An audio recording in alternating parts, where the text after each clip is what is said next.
Julian Nagelsmann is set to be the new Tottenham manager, according to reports today. And Declan Rice to Arsenal continues to motor on forward. We're going to delve into both those stories. And we're asking a big question today. Are Arsenal still in their process? I want to get your thoughts and I want to get your feelings on that. We're also talking about Harry Kane. Indirect negotiations for Harry Kane have begun by Manchester United, and Chelsea are prepping themselves for a bid from Chelsea Football Club for the much sought after number 9 as well. Make sure like buttons are being hit. Ensure you're downloading the One Football app now. Genuinely, it's the best app out there. It's the only app I use for my football news, statistics, league tables, transfer news, and much, much more. Let's do this, people. Let's go.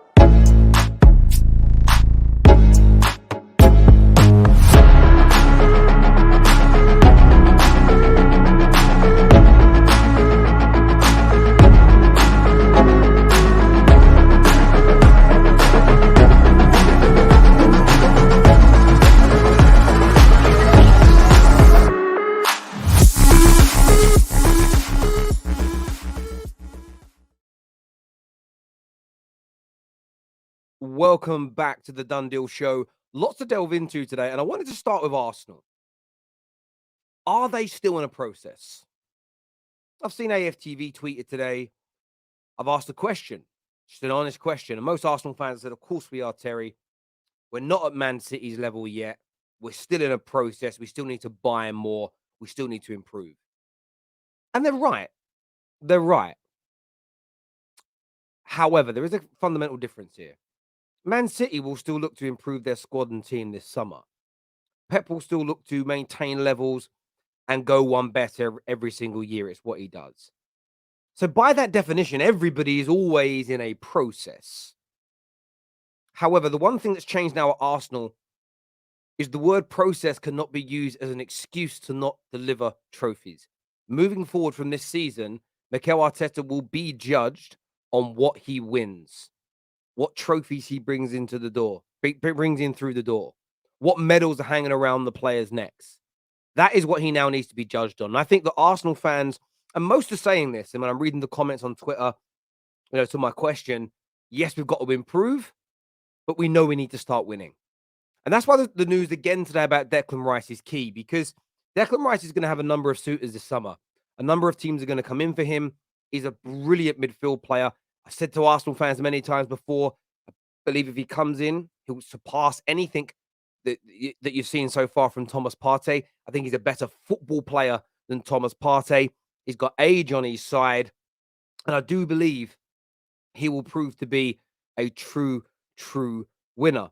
Now, what do we know about this deal? It's been reported for many months that personal terms have been agreed privately, or there'll be no problem in the real negotiations. I really do hate the way some media outlets kind of dumb down news.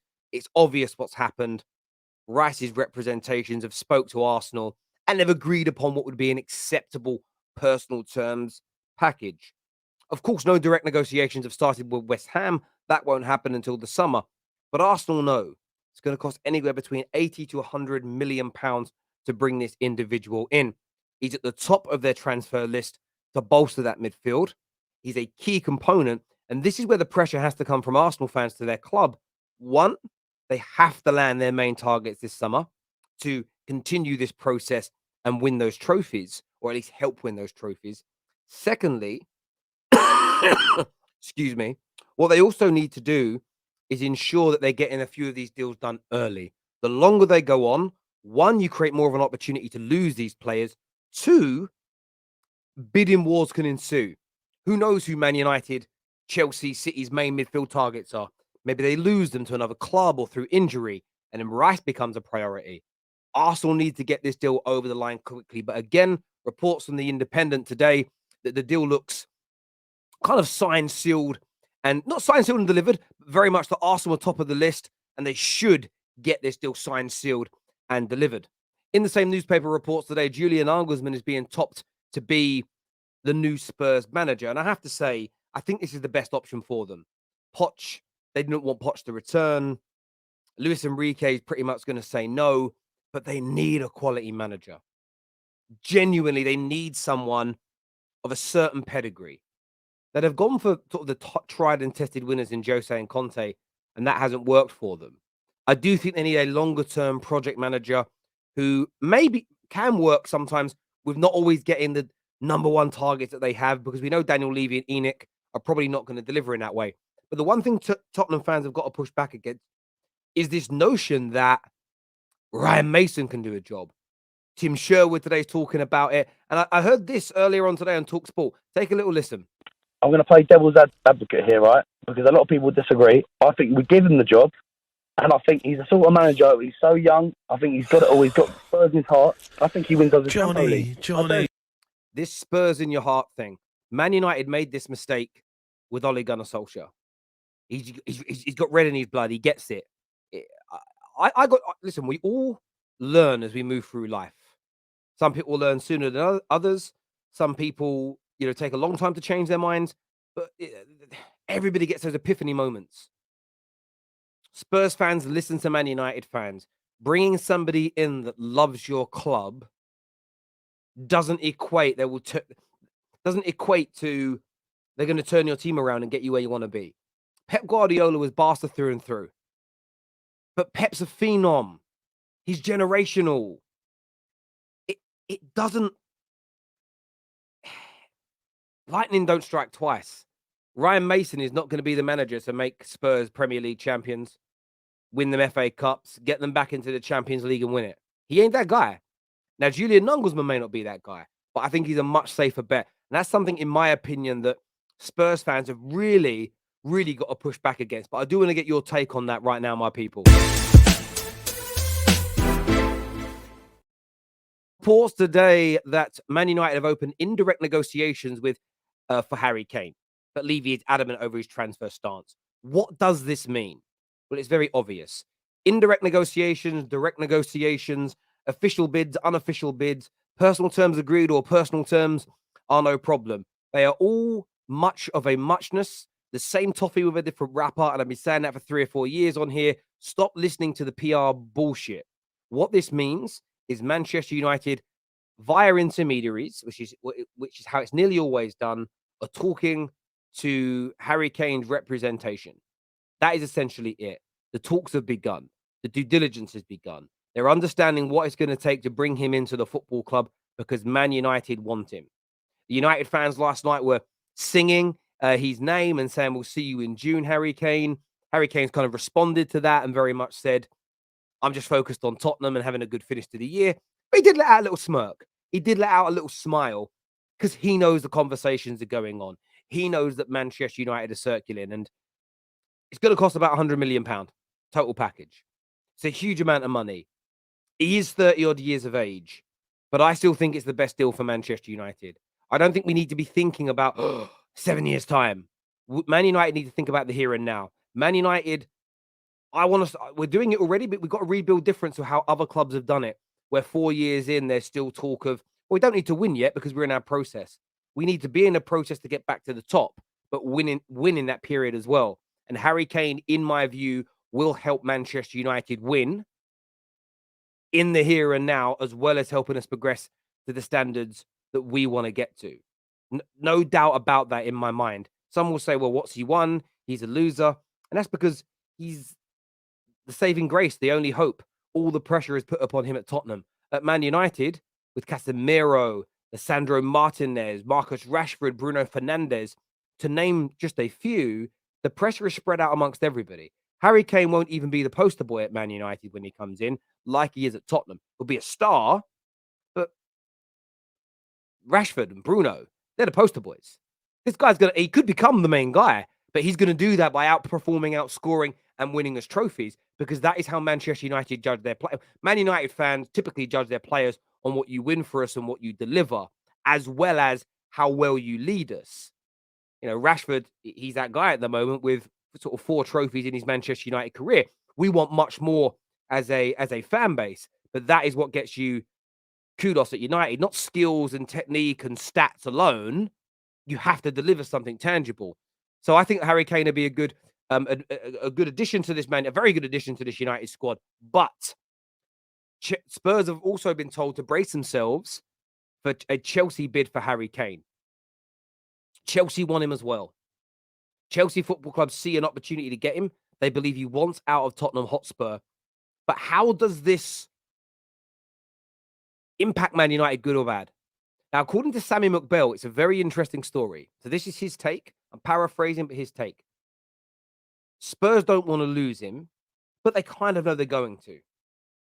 Mauricio Pochettino is going to Chelsea, and him and Poch and Harry Kane have a tremendous relationship. And people at Spurs believe that Poch can convince him to go Chelsea over Man United, which causes problems with the Spurs fan base because there'll be an element of fury that he's joined a bitter, tribalistic rival. So a lot of people in the kind of Man United camp believe that this is going to help them land Harry Kane.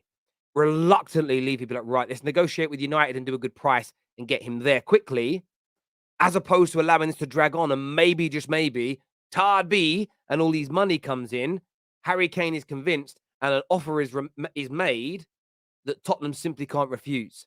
So it's going to be very, by the way, I'm paraphrasing what a journalist has said as opposed to giving you my opinion, but it's going to be very, very intriguing to see what happens with this deal. I want your thoughts and I want your feelings on this, people, right now. But I also want to look at a video, and I want to show this video because in the last few days, I've seen Fergie disrespected along with a lot of United legends in recent times. Arsenal fans, this is how it feels. I really want to say he's the best striker I've ever seen in my life. No, Talking about Haaland. you'll be able to answer that in terms of Premier League next year. Yeah, maybe. Second season is always the is he the one. best? Is he now the best Premier League striker of all time with regards to his ability, not his numbers, because he hasn't got the numbers yet? No, not yet. I mean, I'd still put, look, Shearer's got 260. Who would you rather have, him or Henry? Henry all day, every day. I don't think you would, mate. He's better than Henry. He's not better than Henry. He's better than Henry. He's not a better player than Henry yet. Come on. Haaland isn't a better technical football player than Henry, and I don't think he ever will be. I believe he'll outscore Henry in terms of his total career. And as I'm saying that, as you know, I don't edit these videos. Some YouTubers that pre-record things do edit, and I never really understand why. I don't really feel that you need to. But how many goals in his total career did he score? He scored a lot. 366 goals Thierry Henry scored in his career at club level. I mean, Haaland, I believe, is already past 200, and he's 22 years of age. 202. He will probably, in the next 3 to 4 years, pass the total goals scored by Thierry Henry. So there is an argument there. But this is what I was talking about when it comes to the Fergie thing. New shiny toys and breaking just goal-scoring records alone isn't enough to be the GOAT. It's influence. It's trophies won. It's iconic moments. It's clutch moments. And so much more that go into the mix. Plus, Haaland hasn't surpassed him yet. In terms of singular season achievements, better than anybody. But, you know, he may go down to have the greatest single season a striker's had in the history of English football, which is the longest history in the world because football started here. But to just start disrespecting Henry, not having it. Now, what I will get is top Reds going, oh, Terry, why are you backing Arsenal again? It's not about backing Arsenal. And I keep seeing comments, Terry, all year has been defending Arsenal. As a United fan, I don't understand it. I'm not defending Arsenal. I don't know how dense some people are. I'm not defending Arsenal. I'm defending the principles of football. That if you just suddenly side with this argument because you want to shit on Arsenal, eventually that logic will undo your legends. Why would you do that? Protect your club and your history and the principles of the game at all times. Goldstein's being a troll here. He doesn't really mean it. I personally think he's doing it to hit back at what people have been doing to Fergie in the last few days. But you see how nauseating it is? Do you see how frustrating it is? Do you see how stupid it is? And he knows he's being stupid because he's trolling. That's what trolls are. But yeah, crazy take for me. Haaland could go down to be one of the greatest strikers of all time. There is no doubt about it. But right now, he has not surpassed Thierry Henry. That is an absolute madness. Everyone take care. Download the OneFootball app, and I'll see you all again soon. Peace.